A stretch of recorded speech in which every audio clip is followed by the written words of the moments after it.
Olá, você está ouvindo a segunda temporada do Store Podcast, onde a sua experiência cria história.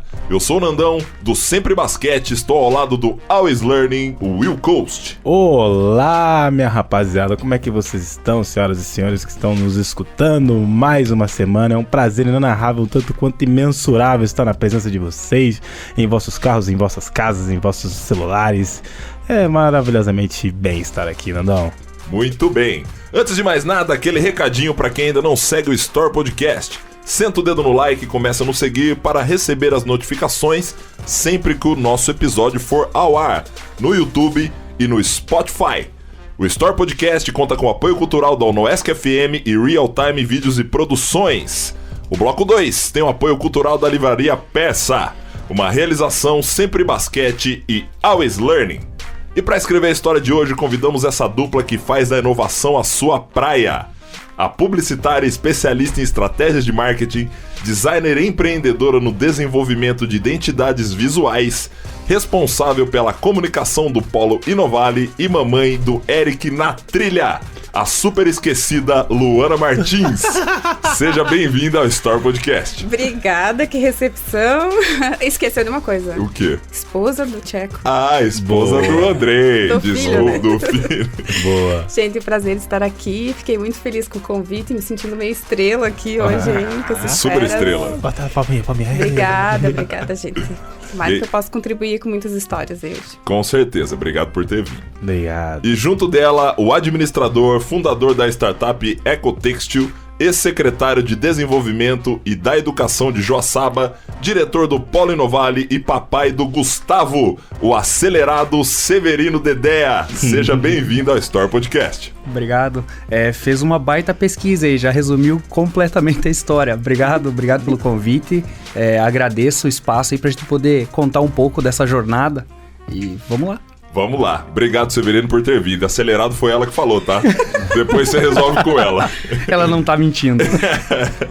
No bloco 1, seguimos com o contexto histórico do nosso convidado, naquele bate-papo à vontade que caracteriza o programa. No bloco 2, exclusivo para Spotify e YouTube, teremos o Senta Que Lá Vem a História, onde o nosso convidado vai trazer uma história real que marcou a sua vida. E no final, também exclusivo dos nossos canais, o bloco 3 com o Bate-Bola, que será uma rodada de perguntas para extrair informações desses dois. Hoje feito pela Marília e Gabriel. Hoje vai ser a Marília que vai falar? Maravilha! Todos prontos, sobe a vinheta, Eliseu, e partiu pra resenha! Gente, mais uma vez, passando aqui para dizer o quanto gratificante é poder dividir esse espaço aqui com o Nandão, com o nosso staff aqui e com os nossos dois convidados de hoje. E pra gente começar a nossa conversa, senhoras e senhores, né? A gente sempre faz um cunho histórico para saber mais ou menos da onde vem cada pessoa que está sendo entrevistada aqui, se é de Joaçaba, se não é, como é que foi essa construção, se é de Joaçaba, como é que foi essa construção como pessoa, como profissional aqui na região, e se não é também aquela pergunta que eu sempre gosto de fazer, né, por que veio parar aqui? Mas a pergunta é mais ou menos essa de cara, assim, os dois são de Joaçaba, ou se não são de Joaçaba, e se são de Joaçaba, como é que foram se construindo na condição profissional como pessoa aqui também na região? Quem começa? Primeiras damas. Né? Ladies first. Bom, Ladies nascida first. e criada em Joaçaba. Aê! Muito bem.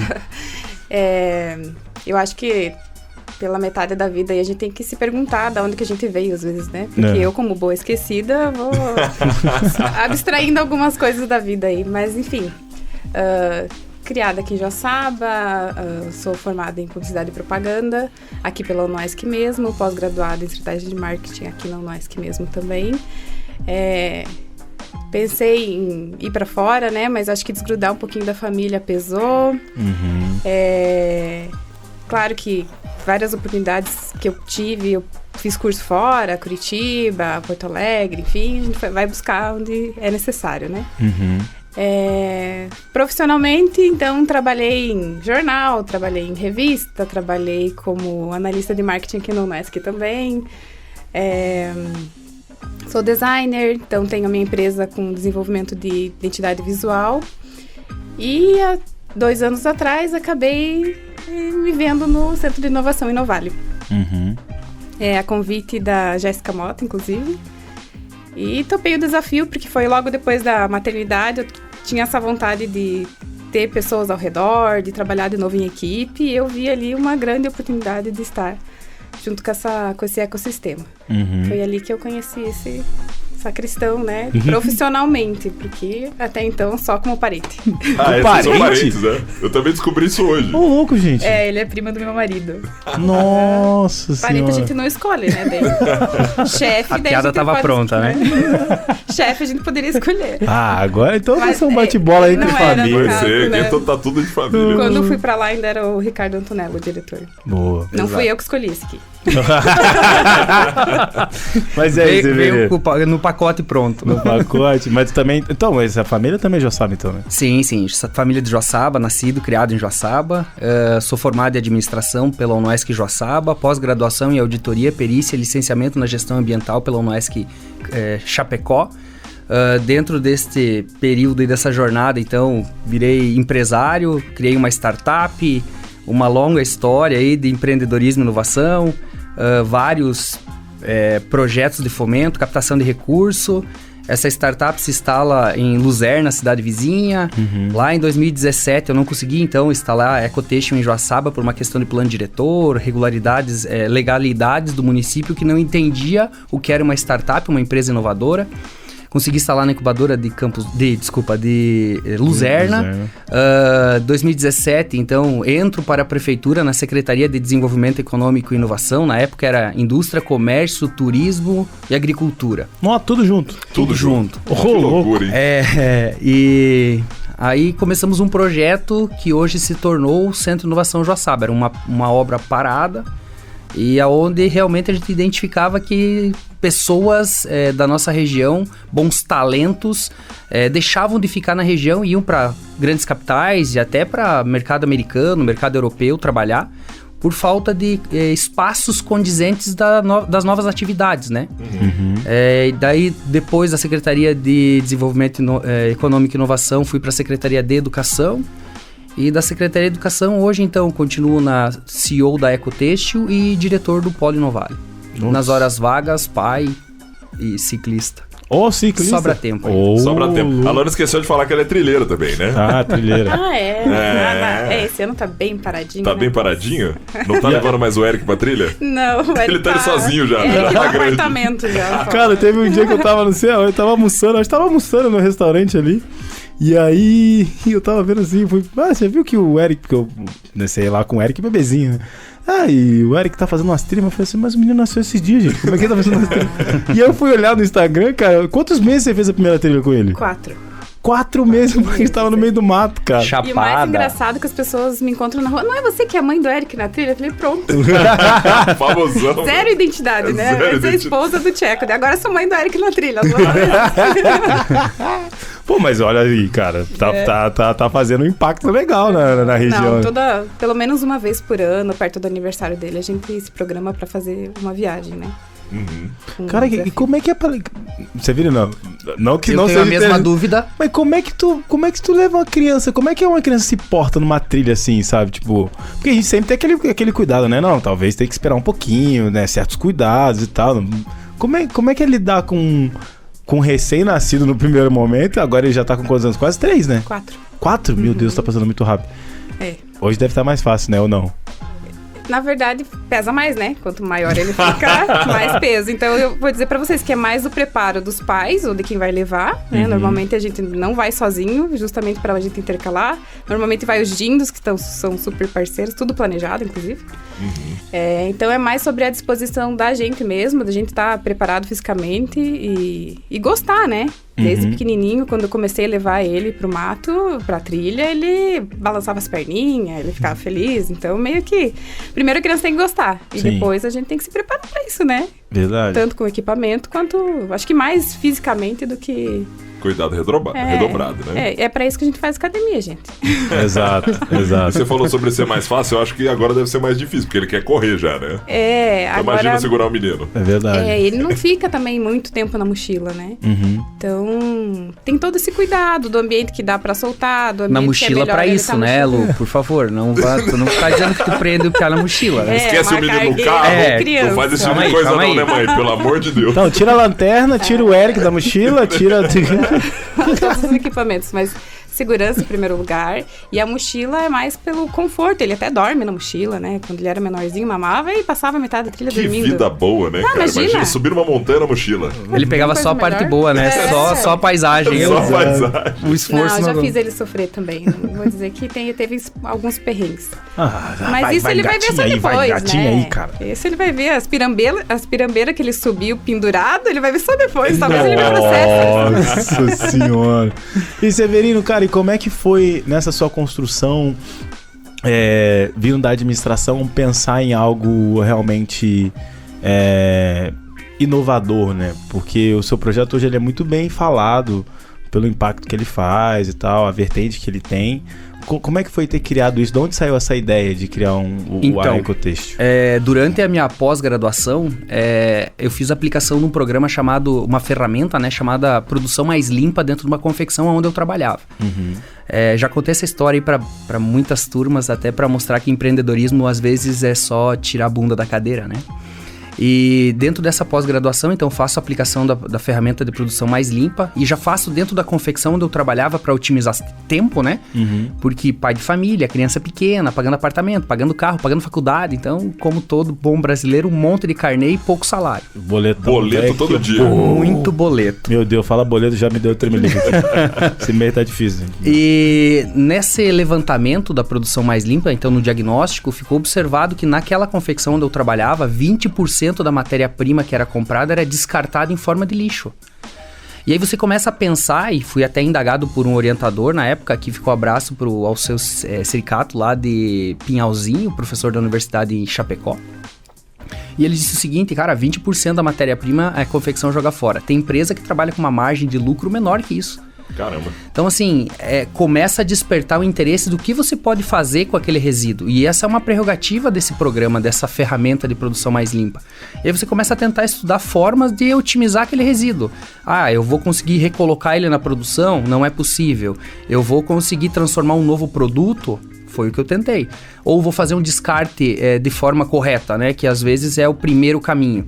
O descarte numa confecção de pequeno porte, ela era difícil porque envolvia custos. Então, normalmente, o empresário disse, não, vai me dar mais custos, não vou fazer. Exato. E aí eu comecei a trabalhar num projeto paralelo, após o horário, para tentar transformar aquele resíduo gerado em algo. E um belo dia, depois de muitas horas de esforço, virou uma máquina, um equipamento que desfia o resíduo têxtil. Então foi aí que começou. Eu brinco até hoje, né, que o valor investido, então, no meu primeiro protótipo foi R$42. R$42. Eu tenho até hoje os recibos, que foi um cilindro que eu comprei no ferro velho, comprei uma chapa metálica para colocar o cilindro em cima, eu trouxe do sítio uma lâmina de roçadeira, peguei um motor de máquina de costura que estava jogado dentro da confecção que eu trabalhava. Meu Deus do céu, como é que você juntou isso tudo? Tô imaginando aqui. Exato. Então, assim, é simplesmente a tentativa e erro. E foi isso que eu fiz. E a partir daquele momento, então, eu tinha um primeiro protótipo, nem sabia o que era um protótipo, mas eu tinha um produto que era oriundo de lixo. E aí, dentro do projeto, tu começa a pesquisar as outras confecções, todas elas têm o mesmo quantitativo de resíduo. Tu começa a buscar outras informações e você começa a ver um mercado gigantesco no Brasil. E daí, deste momento em diante, com esse protótipo, eu fiz a primeira inscrição o que hoje é Ecotêxtil, deste projeto, num edital que na época era do Banco Real. Quando eu coloquei esse edital do Banco Real, escrevi o projeto inteiro, não fui aprovado, mas recebi um feedback de 2 avaliadores. E esses avaliadores me falaram pontuais coisas que eu tinha que melhorar no projeto. Por exemplo, a equipe. Eles informavam que a minha equipe, como eu era sozinho, eu tinha que formar uma equipe para ter mais êxito durante essa jornada. E aí eu convidei outras pessoas para fazer parte. Aí eu escrevi o mesmo projeto posterior, uns 4 meses depois, num programa do governo do estado que se chamava Sinapse da Inovação. E hoje é o que chamam de Centelha. Fui ganhador do Synapse, na época eu recebi R$80 mil, e com esses R$80 mil, aí sim eu consegui contratar uma empresa com engenheiro de segurança, engenheiro mecânico, engenheiro eletricista, engenheiro de automação, que transformaram aquele meu primeiro protótipo em um produto que eu pudesse comercializar depois. E aí, então, inicia a jornada da Ecotêxtil. É válido pegar esse gancho e dizer que às vezes a gente tem uma condição que é muito difícil, né? Você falou assim, às vezes empreender é só tirar a bunda da cadeira. Em certos momentos, Severino, eu tenho uma ideia que o próprio ser humano limita, né? Sim, sacou? A gente se boicota. Se boicota realmente. Então, assim, falando de editais e tal, esse dia eu tava falando com... Qual que é o... Esqueci o nome dele agora, do Polo também. O Michel, o Charles, o Fábio, o Charles. O Charles me parou e falou assim, Will, tem uns edital aqui, tal. Então tem muita oportunidade pra adquirir recursos, tal. Então, assim, você vê que existe realmente portas de oportunidade pra você realmente fazer ações legais e criar coisas legais, assim. Realmente, no primeiro momento, tem que tirar a bunda da cadeira. Exatamente. Certo? E você falou da questão do texto, né? No mestrado a gente teve uma matéria sobre sustentabilidade, ESG e tal. E eu sou muito fã da Nike. Sim, sou fãzaço da Nike, assim. E eu fui procurar os anuais reports da Nike de ESG. E olha que louco, os caras tinham um gasto de mais de $1 milhão em espumas que eles usavam pros tênis, e eles não utilizavam, jogavam fora. Eles pegaram essas espumas, e o melhor processo é quando você consegue pegar esse lixo e passar pelo menor processo químico ou de reciclagem possível, já recolocar eles. Eles criaram um processo bem simples para transformar essa sola de tênis em piso de casa, porque nos Estados Unidos os pisos das casas são alguns pisos mais acolchoadinhos e tal, e os caras tiveram um lucro em cima desse produto de mais de $1 bilhão, porque eles começaram a revender isso como... Eles doaram uma parte e revenderam uma outra parte e fizeram piso para casas, para sei lá quantas milhões de casas nos Estados Unidos e tal. Então, tipo, você vê que realmente tem muita...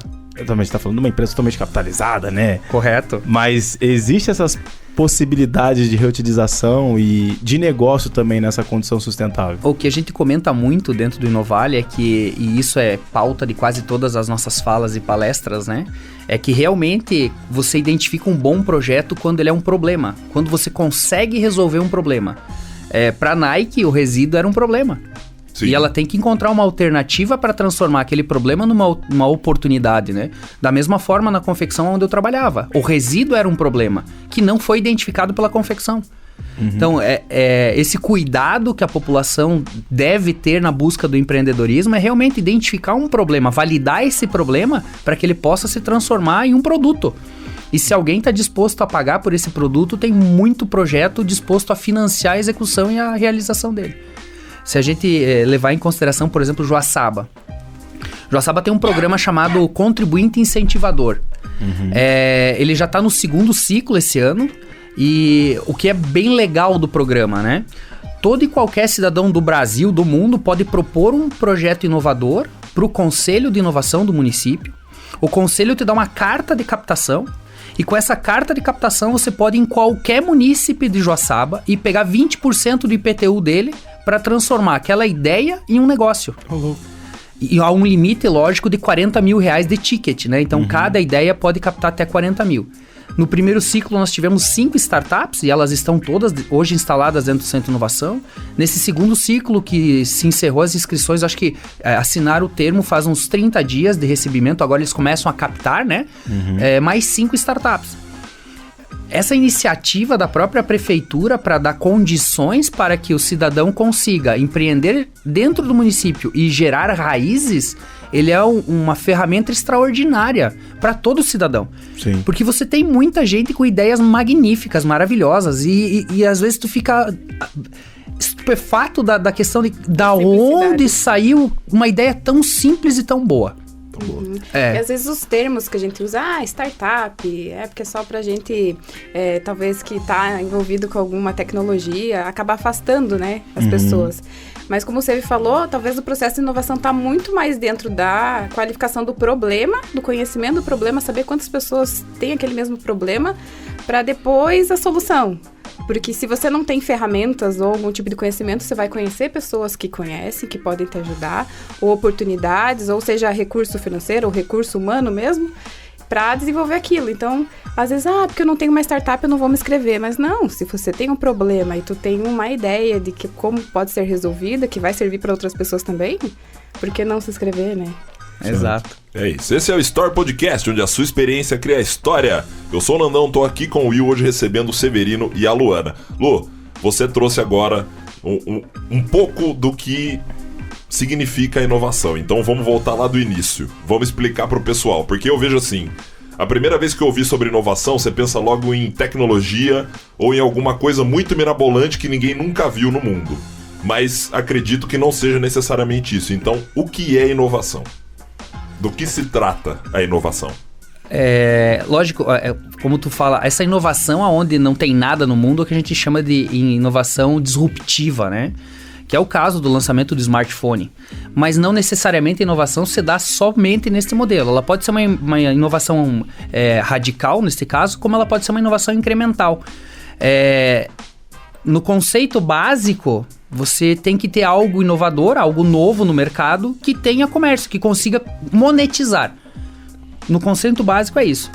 Do simples...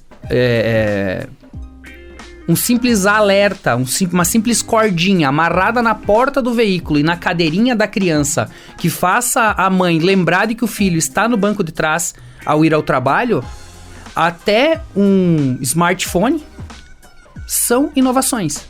Tendo pessoas dispostas a pagar para ela considerada uma inovação. A gente acredita que é muito relacionado a produto, né? Sim. Sempre que eu vou... Ou é um aplicativo, Sim, ou é um sim. robô, ou é um produto específico, né? Na verdade, não. Pode ser um serviço. Pode ser um serviço que talvez aqui na nossa... Que tenha fora do país, mas aqui na nossa região ainda não é utilizado. Se trazer para cá e funcionar e vender, já é inovação. Sim. Você como comunicadora do Polo, qual é a dificuldade ou qual o desafio para levar e explicar a inovação para o pessoal? Como que você trabalha com isso? Olha, cada vez mais eu tenho sentido que é trazer as pessoas para dentro do prédio, porque, queira ou não, a estrutura diferenciada que tem lá já chama um pouquinho a atenção. Sim. E é o momento que ela está inteiramente para ouvir as coisas que estão acontecendo lá dentro, sabe? Então, essa experiência da visita, das pessoas se conhecerem ali dentro, não tem melhor para fazer com que entenda o conceito de tudo isso. Que a partir do momento que ela começa a frequentar os corredores do prédio e começa a ver que a inovação e as ideias e o empreendedorismo acontece quando a gente se esbarra um no outro para tomar café, que eu conheço a pessoa que tem o mesmo problema que eu, ou que essa pessoa conhece alguém que poderia me ajudar, aí já está acontecendo a inovação. Então, como explicar isso numa mídia de um rádio, como explicar isso num anúncio de jornal, é muito difícil, é a vivência mesmo. Então, cada vez mais, eu acho que tornar todo esse ecossistema acessível para as pessoas. Quando a gente marca um beer meeting lá, que a gente chama alguém para conversar, trazer as pessoas lá para dentro para tomar um café, sabe? Tornar aquilo ali algo com fluxo contínuo de pessoas. Receber os acadêmicos também. Exato. E até o network entre as próprias startups, empresas âncoras ou os acadêmicos, ela gera resultados que às vezes você fica admirado. Nós temos uma startup trabalhando na questão da humanização, né? E ela está fazendo um produto para poder, de uma forma mais humanizada, você identificar uma inflamação na garganta de uma criança de 4 anos. E é um produto muito simples. Só que esse produto vai gerar uma imagem... A mãe adora. Adoro. A mãe ama. Ele vai gerar uma imagem e essa imagem posterior pode ser trabalhada um banco de dados de inteligência artificial ou de visão computacional para poder, de alguma forma, prevenir outras doenças que serão possivelmente identificadas no futuro da criança.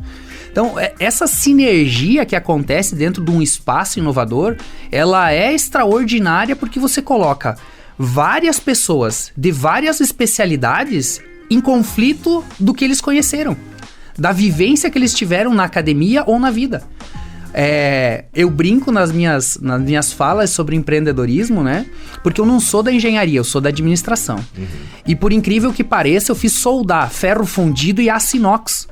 Para engenharia isso é impossível, porque o aço inox tem um padrão de dureza diferente do padrão de dureza do ferro fundido. No entanto, graças à minha ignorância, eu fiz esse ponto de solda e fez o que o meu equipamento funcionasse.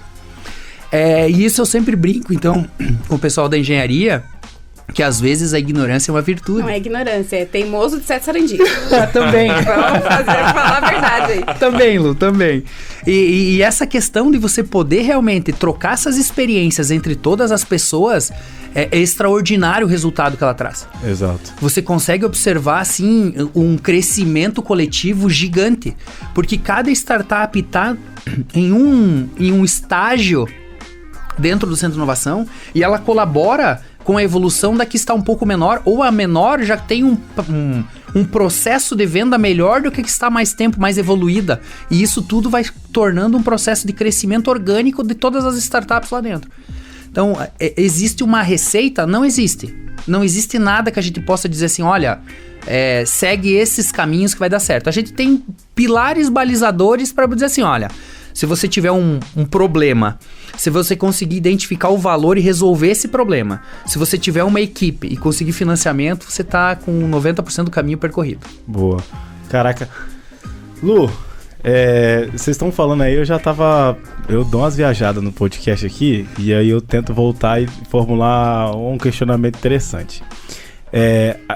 Eu tenho reparado que a gente está passando por uma transformação muito grande quando a gente fala sobre inovação, empreendedorismo, tecnologia.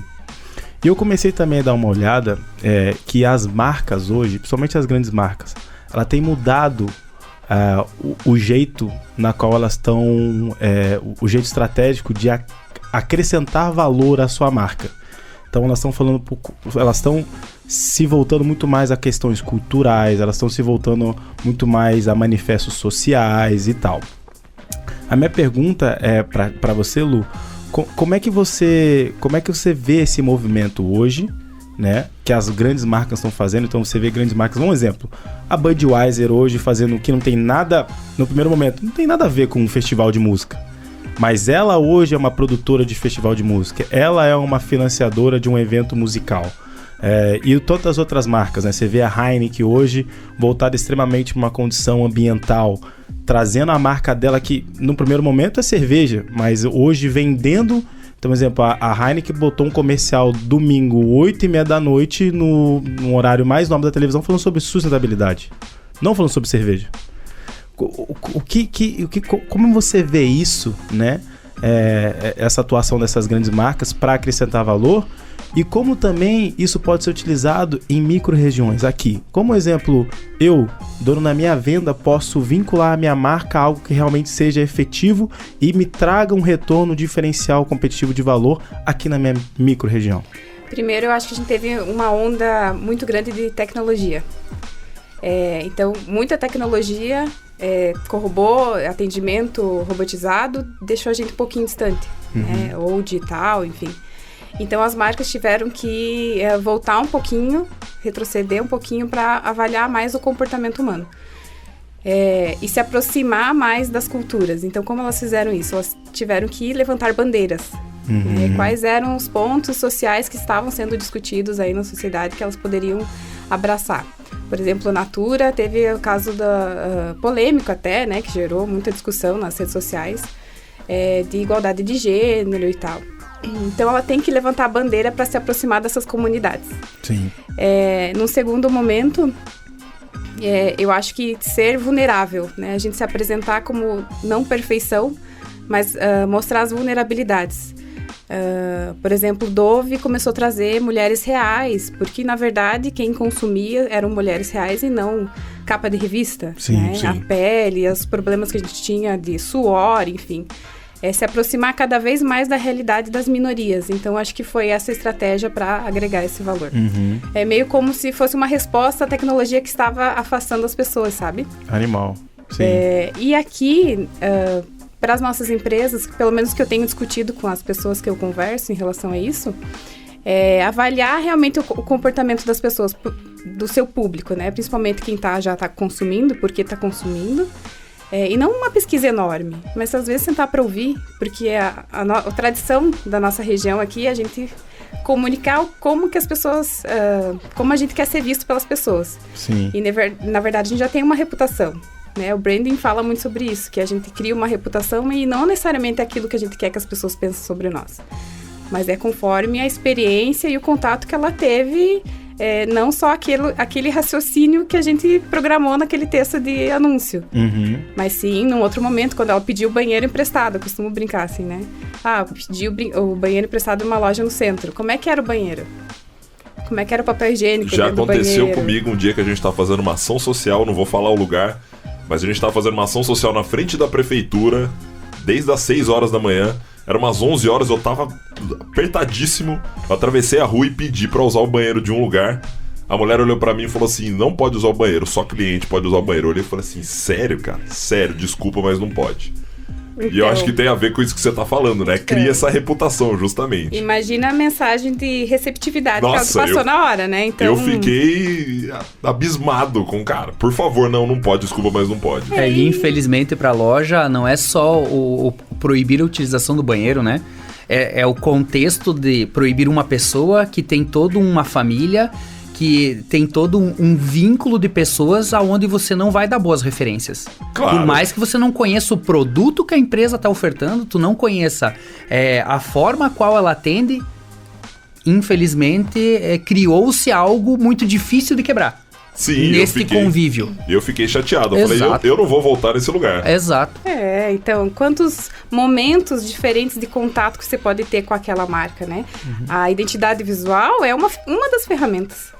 Mas a atendente que você coloca lá, o tapete que você tem na tua porta, né? O cheirinho que tem na loja, nem sempre isso é pensado estrategicamente. E tá tudo bem, mas talvez se colocar no outro lugar, sabe? Pedir para pessoas que você conhece... ir lá, vai lá um dia, como você se sente? O que tá passando na TV enquanto você espera o atendimento, sabe? Uma qualitativa informal, né? Avaliar, porque a gente é muito suspeito, dono do próprio negócio. A gente não consegue avaliar, porque a gente é apaixonado pela ideia. Então, a gente dificilmente vai ver os nossos desafios, os defeitos, né? Então, talvez ter esse olhar. Normalmente, quando eu fecho um projeto com algum cliente, eu vou lá. Fico lá, sentadinha, vendo como é que as atendentes se portam com o público, como é que o que o cliente faz enquanto aguarda, como ele tá, assim, se sentindo, se ele tá nervoso, se ele tá relaxado. Linguagem então, corporal. assim, é muita observação, sabe? Sim. A gente, às vezes, fica restrito, porque eu vou fazer uma pesquisa, coisas que grandes cidades ou grandes marcas fazem, né? Não é necessário. Se você, talvez, sair um pouquinho do teu ambiente ali e começar a observar, ou ir até o concorrente, o que tem lá de diferente, como você se sente. Quanto que o concorrente não pode ser rico nesse sentido, né? Porque daí você apontar o que os outros podem fazer de melhor é bem mais fácil do que você olhar pro seu, né? E agora tu comentou do cheirinho. Toda vez que eu passo na frente do Tcheco, eles fritam bacon. Eu não consigo passar sem parar. Aí fica difícil, né? É judiado. Agora eu entendo o porquê do cheirinho. Exato. Não tem condições. Resolvido. Eu acho que eles fazem de propósito ficar fritando bacon. Nem tem pedido, mas tem bacon. Ô, Severino... Pegando esse gancho da Luana, o quão importante para a inovação acontecer é preciso que a comunidade seja ouvida? 100%. Porque assim, para todo empreendedor, ele precisa identificar o que a gente chama de uma persona, né? Identificar seu nicho de cliente. E esse nicho de cliente, ele tá na comunidade. Ele pode ser tanto da periferia... quanto da elite. Ele pode ser tanto da religião A quanto da religião B.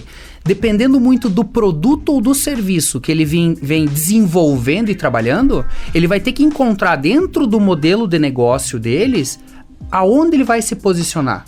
E de que forma ele vai atingir esse cliente para ter a sua melhor margem de lucro e para que ele também tenha uma repercussão positiva do trabalho que ele vem desenvolvendo. Então, a comunidade é o elo mais importante, é quem valida. Porque se de alguma forma a comunidade não validar este produto, este serviço, o que a gente chama na inovação é essa startup, essa empresa vai ter que pivotar. O que quer dizer isso? Ela vem do ramo gastronômico, infelizmente ela não teve adesão, não teve comercialização desse produto e ela pivota para o ramo, de medicina. Porque ela encontrou algo que o cliente disse assim, olha, para alimentação esse produto não serve, mas se eu tivesse utilizado na cura do doença tal, serviria. Sim. Então, é a comunidade que faz essas regras. no geral. O público a qual você define como público para poder realmente comercializar esse produto. E normalmente nos projetos a gente pede para que foque num público específico, senão a gente começa a abranger e daí identificar outros possíveis problemas e daí você tá criando ferramentas para plano B e C e quando vê e não foca no plano A. Aquele teu negócio se expandiu de uma forma que ficou inviável até fazer, porque você não, né? O negócio é fazer uma coisa mais focada e talvez trabalhar melhor naquele assunto, né? Então, tentou agradar todo mundo e não agradou ninguém. Não agradou ninguém. Exatamente. E se você consegue focar naquele público específico, você é assertivo.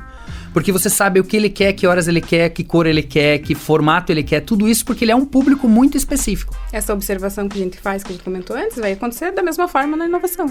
Exato. Putz, interessante. Tivemos essa conversa, inclusive, já tivemos uma consultoria sobre o podcast com um convidado nosso, inclusive, com o Alisson, e ele conversou sobre isso, questão de nicho e etc. E a gente falou assim, cara, o nosso nicho é história. História todo mundo tem. Seja os responsáveis do polo de inovação, seja a campeã olímpica como a Natália, por exemplo, que veio aqui. Então, assim, a gente ainda tá tentando, né, buscar o nosso nicho e etc. Mas esperamos não precisar pivotar tanto assim. Mas eu creio assim, em relação a nicho, assim, também, novamente no mestrado, um dia eu cheguei pro professor e falei assim, professor, o quanto que isso eu posso entender um conceito do que é o nicho e criar dentro desse conceito uma condição específica minha? Ele falou assim, Will, essa é a arte de tudo isso. Porque se fosse só pelo conceito, ou o que está sendo escrito, todo mundo está fazendo a mesma coisa. Então essa cadeia de valores aqui, você pode dar o nome que você quiser. Você pode botar entrada, você pode botar transformação, você pode colocar vendas. O importante é você entender o conceito. E sobre o podcast, eu creio que o nosso nicho realmente são específico para pessoas que estão buscando algum tipo de conhecimento para emergir profissionalmente ou socialmente. Isso tem um padrão. Então esse é o nosso nicho. Sim. Sacou? Então assim, o que a gente está vendendo aqui? A gente está vendendo conhecimento. Entra numa condição educacional. Então todo patrocínio, todo apoio que entra tem que estar linkado a uma condição educacional.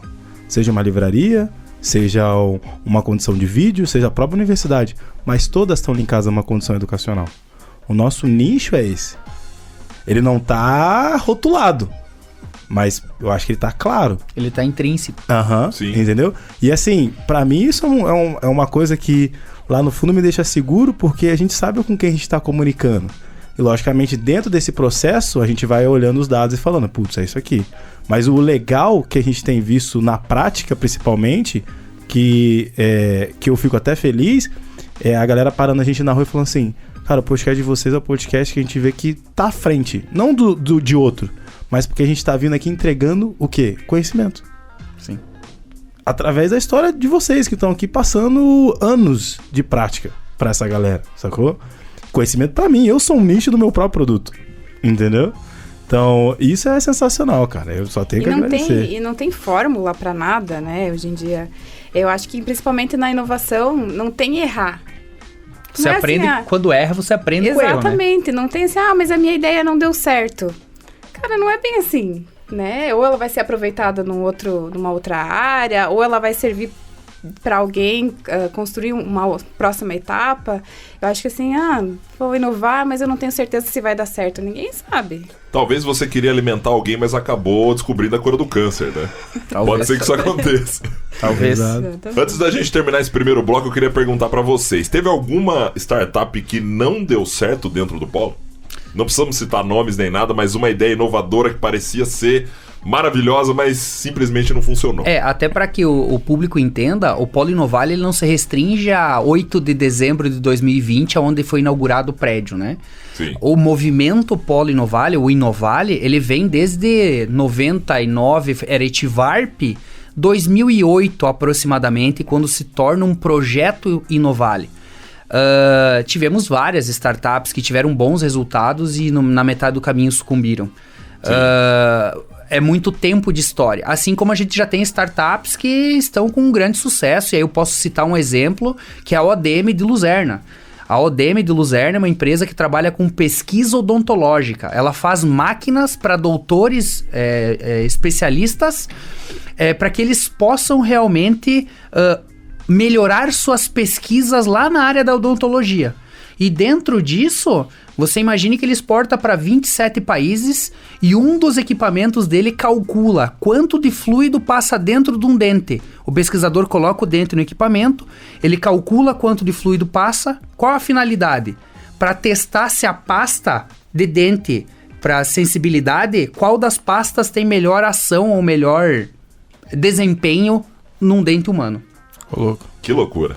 Bom, gente, assim encerramos o bloco 1 do Store Podcast, onde a sua experiência cria história.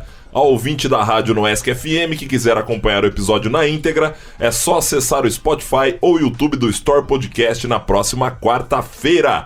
Um grande abraço pra quem fica no caminho e até logo. Até logo. Então, ó, rapaziada, se esse episódio vai ser na próxima quarta, mas pra você não ficar na saudade, bota no YouTube aí Story Podcast e vai assistir o outro episódio da semana passada. Isso, pode ser no Spotify também. Pode ser no Spotify. Aproveita também e deixa o seu like, siga a página, ativa as notificações e vamos lá dar essa força pro William Moreira Costa e pro Nandão. Né? Exatamente. E segura essa força aí, que a gente vai agora para os nossos canais Spotify e YouTube e daqui a pouco sai para você escutar, beleza? Agora nós vamos falar umas borrachas. Agora a gente vai para borracha, a parte borracheira do negócio. Valeu, um abraço. Valeu. Um abraço.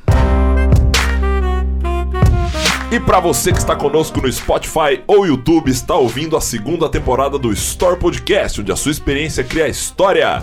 Damos sequência agora com o Senta Que Lá Vem a História, no bloco 2, onde nossos convidados vão contar uma história marcante para nós.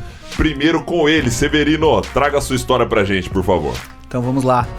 São várias histórias, né? Mas eu, como gosto muito da parte de empreendedorismo e inovação, já venho envolvido isso aí desde 2010, mais ou menos. 2018 ou 18, acho que foi. Nós estávamos voltando de Luzerna, cidadezinha vizinha aqui de Joaçaba. Eu, minha esposa e meu filho. Meu filho estava estudando no colégio Padre Nóbrega, lá de Luzerna. E eu e minha esposa trabalhando na Ecotêxtil, que estava instalada na incubadora tecnológica, também lá de Luzerna, um prédio logo um pouquinho para frente do Padre Nóbrega. E toda a família envolvida em eventos de inovação, em participação de SW, hackathon, o tempo inteiro mentorando startups para poder captar recursos, auxiliando em projetos, e isso traz um convívio familiar que às vezes você não percebe o quanto isso influencia, né? E um desses dias, estava sentado então eu dirigindo, minha esposa na carona e meu filho entre os dois bancos. E ele no terceirão, daí ele diz assim, no meio da estrada, diz o seguinte: eu acho que eu encontrei um bom negócio. E eu pedi assim, como assim tu encontrou um bom negócio? Porque você diz que toda vez que tem um problema pode ser uma oportunidade. Então assim, eu acho que a gente tinha que pesquisar alguma coisa para Alzheimer. Não entendi, Gustavo. Não, é porque eu tô vendo que você anda meio esquecido. Ô, louco. E isso me marcou. Eu falei, olha, pode ser um bom negócio. Então nós vamos fazer o seguinte. Nós vamos começar a trabalhar numa estratégia para que a gente entenda se esse bom negócio, ele realmente pode ser produtivo e rentável. Para aí, a partir disso, a gente poder tomar uma decisão se é possível empreender ou não nessa área. Então toda a família, a partir daquele momento, na terça e na quinta-feira, das 6 às 8 da noite, sentava na mesa, todos, cada um com seu computador, pesquisando sobre demências. O que causa, da onde vem, se já existe produto, se já existe medicamento. E isso formando um banco de dados para que a gente pudesse tomar alguma forma de decisão. Resumindo, 2 anos depois, esta pequena ideia surgida em família se torna Senil. Senil é uma plataforma de diagnóstico precoce e retardo evolutivo de Alzheimer. Caramba! Identificamos dentro dessa pesquisa que profissionais da psicologia e da psiquiatria, existe uma ferramenta chamada MEM, Mini Exame de Estado Mental. E ela é uma ferramenta simples de formulário, onde o psicólogo e o psiquiatra fazem vários questionamentos e observações do seu paciente, para que isso converta em pontos e esses pontos possam dar um diagnóstico prévio, primeiramente, para que aí sim você vá buscar tratamento. Não existe o tratamento, né? Mas que você possa realmente estar buscando, de alguma forma, o acompanhamento médico. Com esta ideia, então, minha esposa começou a escrever em editais, escreveu no Nascer, ficou campeã do Nascer. Escreveu no Centelha, ganhou 60 mil. Resumindo, o aplicativo está pronto, hoje ele conta com visão computacional para poder fazer a identificação de possibilidades de Alzheimer. ela já captou mais de 140 mil reais do mercado de fundo perdido, que a gente chama, né, de subvenção econômica. Ou seja, ela não tirou o dinheiro do bolso, ela captou em vários projetos para transformar aquele projeto lá. E o que é o grande diferencial, né? Quando você fala de uma doença, neste caso Alzheimer, essa demência, normalmente o portador da demência, ele não identifica ela. Ele é identificado por um terceiro, de forma muito tardia. Sim. E a gente encontrou vários exemplos com relação a isso. Então, por exemplo, o filho chega na casa do vô e o vô esquece uma torneira ligada. E passa despercebido. Da mesma forma, uma outra semana esquece a chave do carro. E passa despercebido. No entanto, o conjunto de esquecimentos faz com que algum membro da família ou da vizinhança diga o seguinte: acendeu um alerta e diz assim: opa, eu acho que tem coisa errada. Sim. E nem sempre é neste momento que o portador é levado a um estabelecimento ou a um médico, um clínico para fazer esse exame. Às vezes passa de 6 meses a 1 ano para ele poder chegar a um tratamento. Ou chegar ao profissional de saúde. Sim. Chegando lá, o profissional faz a batelada de exames e aí diagnostica, e 98% das vezes ele diz o seguinte: infelizmente, o membro da família está com Alzheimer e ele está extremamente avançado. E neste momento é que a família começa a recordar os pequenos esquecimentos. Lembra aquela coisa? Isso mesmo. Então, por isso que quando a gente começou a trabalhar num produto, esse aplicativo, hoje ele está em fase de que a gente chama de calibragem, para poder realmente colocar esse aplicativo no mercado, ficou caracterizado que, assim como outros exames de saúde, e aqui vou citar os homens, exame de próstata, né? Que existe uma recomendação a partir dos 40 anos. A intenção do diagnóstico senil, ele vai ser realizado a partir dos 50 anos.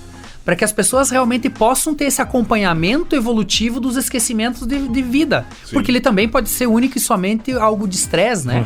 Sim. Tá vendo, Lu? Como? Eu ainda tenho chance. Anda estressada. Estressadona. Posso ser cobaia. Não fui eu. Na hora que lançar, eu tô fazendo o teste. Então, eu gostaria realmente de compartilhar essa experiência, essa história que aconteceu em família, porque primeiro que não tem nada mais emocionante e gratificante do que você ter momentos em família, né? Com certeza. Você ter um momento em família, em algo que você gosta, que no meu caso é você estar falando e pesquisando sobre inovação. É algo que eu fico muito orgulhoso. E que vai ganhar dinheiro depois ainda? Tomara. Que beleza. Se não seja para ganhar dinheiro, que a gente de alguma forma possa ajudar a comunidade e a população, né? E é lógico que como empreendedor eu quero saber de ganhar dinheiro, né? Mas, no entanto, a gente não sabe qual vai ser o próximo passo da Senil. Hoje a gente tá validando a parte de calibragem. O que é a calibragem, né? É você colocar no profissional de saúde que faz o teste físico e replicar esse teste de forma digital para ver se o resultado é o mesmo. Porque a partir do momento que você tem certeza que é o mesmo resultado, aí sim, ele está validado tecnicamente para você poder realmente colocar esta plataforma no mercado e aí com isso ganhar dinheiro. Então seria um braço de um profissional. Exato. Exatamente. É uma segunda opinião, digamos. Ou também uma otimização do próprio processo. Você dá um quesito tecnológico. Então, quando você maximiza ou otimiza um processo, também é considerado uma condição de inovação. Exatamente. E no futuro... Aprendeu, hein? E no futuro, ele não necessariamente precisa ser realizado pelo profissional, né? Porque a partir do momento que você consegue desenvolver uma metodologia que qualquer cidadão consiga fazer a aplicação, eu não dependo mais do profissional para aquela iniciativa. Lógico que a ferramenta não vai ser um diagnóstico preciso, mas ela vai ser um sinal de alerta para que você antecipe aquela infeliz resultado dado pelo médico dizendo assim, olha, infelizmente é tarde. Momento complicado. Porque as chances daí de tratamento e intervenções são muito maiores. Exatamente. Né? Quanto antes tu descobrir a possibilidade de entrar com fármacos para que isso seja mais brando a evolução, ela é muito maior, né? Com certeza. Então, por isso que eu gosto de comentar sobre essa, uma das histórias. Tem muitas outras, mas essa porque são os momentos em família que a gente normalmente tem a maior parte do lazer da vida, né? Muito bem, Severino. Espero que eu não precise nem esqueça de usar esse aplicativo. Tomara! Vamos lá, Lu, traz uma história pra gente que a vovó não quer ouvir, vai. Será A que vovó. A Eu vovó do Eric, no caso. Eu acho que, já que a gente tá falando de relações, eu até ia contar a história do pedido frustrado de casamento, porque a gente... porque assim, ó, a gente... Eu acredito que o casamento é quase uma parceria, a gente não é muito romântico nesse caso, né? Então, já que a gente falou de relações aqui de família, eu vou falar um pouquinho da minha também. Uhum. No processo, então, de casamento, fizemos já morávamos juntos, eu e o Andrei, não éramos casados. Mas eu tinha um sonho muito grande de conhecer o México. Uhum. Então, desde a faculdade, antes mesmo, quando eu comecei a trabalhar, eu já fui guardando dinheiro para esse sonho. Enquanto todo mundo estava comprando uma motinho, financiando um carro, eu fui guardando meu dinheirinho lá para poder fazer essa viagem. E o Andrei entrou depois, né, desse sonho. Então, e ele abraçou esse sonho e, vamos também, né, então vamos juntos. Só que uns dias antes a gente brigou, né? Treta. Deu... Como todo relacionamento. Problema. Assim, Caso de família. E eu vou te dizer que, claro, que eu esqueci o motivo que a gente brigou, né? Ela não quer falar pra não ter mais motivo pra brigar depois. Não vou lembrar mesmo. E, enfim, eu vou viajar de qualquer forma. Só que mulher viajando sozinha, você sabe como é que é. Complicado. É complicado, né? Segurança, enfim, vai junto, vamos junto. Então foi e fomos pra viagem meio brigado, né? Separados. Né? Dormiu no chão, ele gente. dormiu no chão. O hotel tinha uma cama de casal, né? Cama de casal, Dormiu né? Não precisou nem travesseirinho, porque era cada um de um lado. Assim. Mas, pense, lugares diferentes, paisagens lindas, né? A gente achou que a gente ia chegar lá com um grupo pra fazer o roteiro e era só nós dois. Caramba. Um motorista e um guia. Então a Nossa, gente que fez, eu acho que 3.000 e poucos quilômetros, conhecemos 13 cidades dentro do Nossa. México. Tinha tudo pra ser muito romântico, né? Tudo. Mas enfim, fomos bem amigos, assim. Achei que ia prevalecer o silêncio. Aí, pirâmide pra lá, pirâmide pra cá. E fomos, né? Aconteceu a viagem. Na volta, o bendito Cristo ali me contou que levou uma aliança de pedido de casamento. E cada vez que a gente saía, ele trocava de mochila, tirava da mala, colocava na mochila pra, de repente, me pedir, né? Só que daí, como eu tava brava, ele tinha medo. Se surgisse a Não abertura. tinha, né? Não tava e a deixa, faltou a deixa. Talvez eu não dei, né, essa brecha. A família dele me chama de braba. Eu comecei a acreditar depois disso, né? E sobe pirâmide, aquelas coisas lindas. E a aliança voltava pro hotel, e voltou pra mochila, e voltou pra mala, e voltou pra Joaçaba. Nossa, sério? Arregou, ele arregou. Chega pra ele e fala, Andrei, seu arregão. Eu vou chegar e falar pra ele exatamente isso. E daí, depois passou uns dias, antes de dormir, daí ele me pediu em casamento. Depois de Dormindo, né? o cara andou 3.000 quilômetros com várias paisagens no México. Cara, ô Severino. É que ela não deu abertura, provavelmente. Já, tu conhece mulher braba? Putz. A gente tá complicado, sempre né? sorrindo. Sempre sorrindo. Pleníssima. Uma mulher brava é uma condição animal, né? Vale por 12. Uma fêmea brava, Vivi, não tem como, cara. Você Na tem verdade, que ele tinha que estar aqui pra contar a história, né? Mas tudo bem, eu vou dar minha versão, depois vocês falam com ele. Ele conta dele. Aí ele pediu, né? Daí ele mostrou ali assim, o que é isso? Romântica ela. Quer casar comigo? Eu falei, será? Que sacanagem ainda. E vocês Tava em dúvida. E vocês estão juntos há quanto tempo já? 18, eu acho. Eu não sou pessoa que guarda data. Nossa, acho que Isso é bom pro 17 André. pra Isso é muito bom pro André. Aham. Caraca, 18 Ele é o anos. virginiano da história, eu sou sagitariana, então assim, eu não sou muito boa com isso.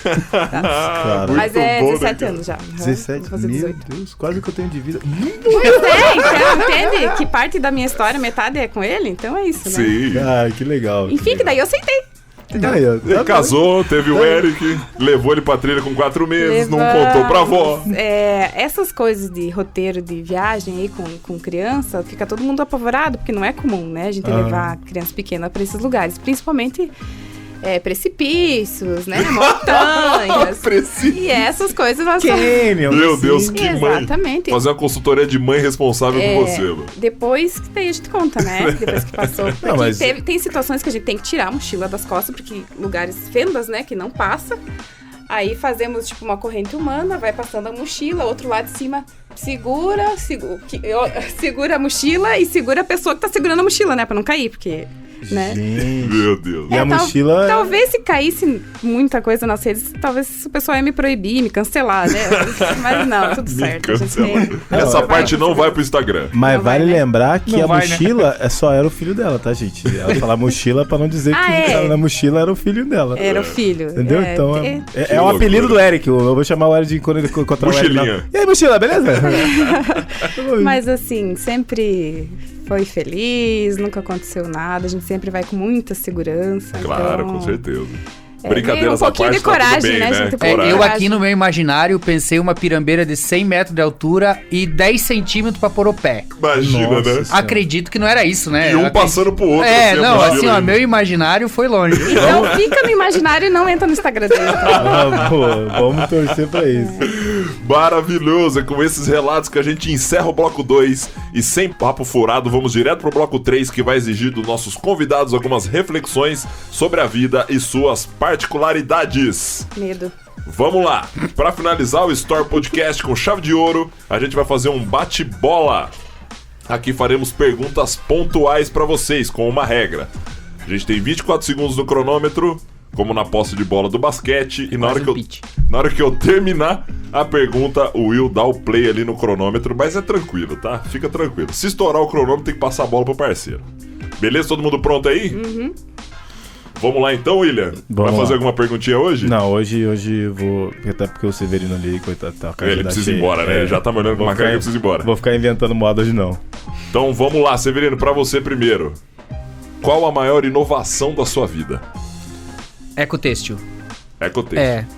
Inovação em empresa foi Ecotêxtil, já tenho carta patente, carta de desenho industrial. Inovação de vida. De vida. Conhecer a mulher da minha vida. Oh, sim, que A loucura! minha sina. Foi ela que me colocou nos trilhos. Ele estava andando Ô, por João, caminhos tortos. Falar pro nosso videomaker aqui, faz esse corte. Manda entendeu? só pra ele. Manda num pendrive ou num negócio, numa caixinha pra ele. Ele vai presentear. Isso. A minha, Verdade, a minha verdade. esposa brinca que tem um ator da Globo conhecido por fazer várias aventuras. Eu comento que esse ator só tá no momento errado, porque se ele tivesse na minha época, tava tudo normal. Olha aí, ó. Muito bem, então vamos lá pra Luana. Onde você gostaria de estar agora se pudesse escolher? Nossa. E alguma pirambeira por aí? Com certeza. Uma trilha, com certeza. Eu gostaria muito de voltar a levar o Eric pro México. Porque acho que a energia que tem lá é uma coisa indescritível. E eu me sinto em plena felicidade, suando numa trilha, vendo a montanha que a gente vai chegar. Pra mim o resumo da felicidade é estar nesses momentos na natureza. Muito massa. bem. Que massa. Perfeito. Voltando pro Severino. Qual o seu maior orgulho? Meu filho, sem hesitar. Sem hesitar. Sem hesitar, Não meu deu filho nem é meu tempo de maior dar o orgulho. play ali, bicho. Pô, a bola já veio e tacou. Gustavo, um beijo. Gustavo. Gustavo. Gustavão, um abraço, Gustavão. Tamo junto, hein? Luana, o que você gostaria de falar para o seu eu do futuro? Menina, tenha menos medo de errar. Boa. Sabe? Eu acho que a gente tem mudanças na vida, mas a gente pensa muito antes de tomar atitude, sabe? Ai, menos medo de errar, filha, vai. Eu tava falando isso hoje com uma amiga minha, né? O quanto talvez novamente seja uma condição nossa, brasileira, de ter medo de fazer algumas coisas. Ter medo de bater de frente com algo. Ter medo de, às vezes, falar, não é isso que eu vou fazer outra coisa, sabe? Às vezes até a avaliação de quem está do outro lado. Exatamente. Exemplo, no próprio no MBA que a gente fazia, nos Estados Unidos, outros países, é válido. O que as pessoas mais querem de você é que você faça isso. Não acho isso correto. E não faz. Entendeu? E a pessoa fala, por quê? E você argumentar e talvez isso mude o rumo de várias questões internas de uma empresa, entendeu? E eu acho isso muito legal mesmo, assim, chegar e falar, putz, cara, eu não tenho medo de errar, vai, se errar nós voltamos. Você pega aquelas entrevistas dos velhinhos, o que você faria? Eu faria aquilo que eu deixei de fazer. 80 anos, o que o cara mais pensa? Aquilo que ele deixou de fazer com 20, cara. Putz, tinha a oportunidade de fazer tal coisa, minha avó fala isso pra mim direto. É um medo de não se perdoar ou de ser perdoado, daí evita de a gente tomar atitudes diferentes na vida, né? Exato. Não é fácil, mas vamos lá. Mais uma pergunta, Severino. quem você gostaria de ser se não fosse você? Meu pai. Seu pai. Meu pai. Tá Pela hombridade, pela honra. Tá na ponta da língua ali, bicho. São valores, né, que a gente vem construindo com a família. E eu sou muito família. Então, assim, meu pai seria uma pessoa. Irmão, pô, maravilha. Tá tipo Michael Tá. Jordan, velho. Caraca, já tô chorando aqui, né? Tá chorando. Não chorar, Lu. A última Você conhece a Dedéia, Lu? Tá. A última pergunta pra Lu, então. Se pudesse mudar algo em você, o que seria?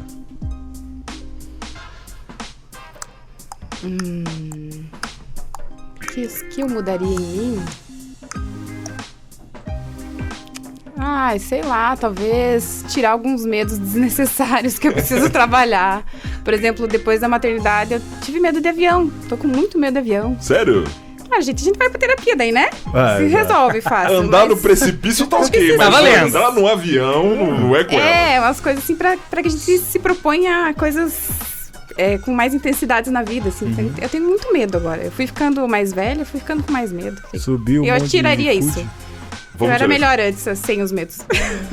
Mas é normal, eu já vi também algumas pessoas dizendo que depois que se tornam mães ou pais, eles mudam muito essa relação sobre essa condição de valor à vida, assim, sabe? Teve um amigo meu que virou pai e falou assim, cara, Will, eu pego estrada totalmente diferente hoje. Porque eu preciso chegar em casa, cara. Agora, dizia minha avó, né, que o medo nos mantém vivo. Sim, Ó, sim. a Bix aqui. E é isso, gente. Depois dessa rodada maravilhosa, a gente vai encerrando o episódio 5 do Store Podcast. Gostaria muito de agradecer a presença de vocês. Foi um prazer enorme receber vocês aqui. Então, se vocês quiserem agora alguma última consideração, mandar um beijo, um abraço pra alguém, fiquem à vontade. Ó, só tenho a agradecer o convite, a possibilidade de contar um pouco sobre a história. Fica aí o convite também para toda a comunidade para que conheça primeiro o Centro de Inovação de Joaçaba, que vá lá visitar a Luana, para a Luana poder apresentar o prédio inteiro, todas as startups. Por que ficou nervosa, Luana? Ela nem faz Vem, isso, né? Joaçaba. E para todas as pessoas que não conhecem o município de Joaçaba, que venham fazer uma visita, que venham conhecer a nossa terrinha aí, que eu acho que quem bebe da água do Rio do Peixe é difícil sair, né? Então, agradecer novamente, obrigado ao Nandão, obrigado a toda a equipe que nos proporcionou vir aí falar um pouquinho sobre Inovale e sobre nossas vidas. Que isso, a gente que agradece. E aí, Lu? Gente, muito obrigada. Eu acho que esse trabalho é um trabalho incrível. Eu adoro ouvir histórias das pessoas, histórias reais, de gente como a gente. Então, em relação ao Inovale, eu quero dizer que a gente é muito acessível. Uma das minhas missões ali dentro é colocar o máximo de pessoas que não imaginavam ter esse contato com a inovação ali dentro. Sim. Então, por isso esse convite eu reforço, e é bem importante que vocês venham viver e ver o quanto é possível ter e criar novas oportunidades estando em contato com as pessoas ali dentro, né? O prédio é só um resultado de tudo isso. Então, muito obrigada, fiquei bem feliz de estar aqui. E é isso aí. Valeu. E aí, Will, quer dar um recadinho? Sempre só agradecer aos convidados, ao conhecimento passado, às histórias passadas. É um prazer. É um dia de aula que eu tenho aqui com vocês. E muito obrigado mesmo.